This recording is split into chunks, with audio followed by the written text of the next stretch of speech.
بسم اللہ الرحمن الرحیم۔ سورہ ملک آیت نمبر 30۔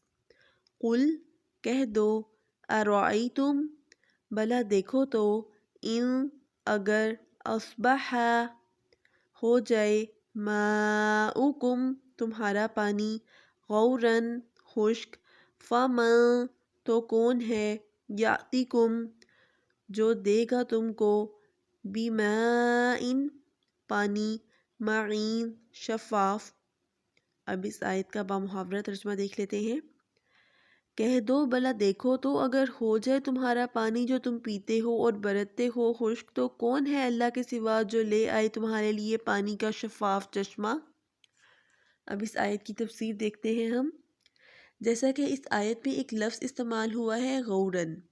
اب غورن کے معنی ہے خشک ہو جانا یا پھر اتنی گہرائی میں چلے جانا کہ وہاں سے پانی کا نکالنا ناممکن ہو۔ یعنی کہ اگر اللہ تعالیٰ پانی خشک فرما دے کہ اس کا وجود ہی ختم ہو جائے، یا پھر اتنی گہرائی میں کر دے کہ ساری مشینیں پانی نکالنے میں ناکام ہو جائیں، تو پھر بتاؤ کہ کون ہے جو تمہارے لیے جاری صاف اور شفاف پانی مہیا کرے۔ یقیناً کوئی بھی نہیں ہے جو کہ اللہ تعالیٰ کے سوا انسان کو صاف اور شفاف پانی مہیا کر سکے۔ یہ صرف اللہ تعالیٰ ہی کی مہربانی ہے کہ تمہاری معیشتوں کے باوجود تمہیں پانی سے محروم نہیں فرماتا ہے۔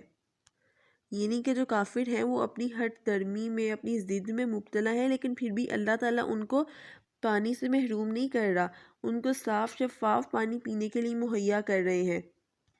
اب اس آیت میں آخر میں اللہ تعالیٰ کہہ رہے ہیں کہ لہٰذا جو کافر ہیں، جو اپنی ضد اور ہٹ درمی پر ڈٹے ہوئے ہیں، وہ اپنی ضد اور ہٹ درمی پہ سے باز آ جائیں اور ایمان قبول کر لیں اور سیدھا راستہ اختیار کر لیں۔ جزاک اللہ۔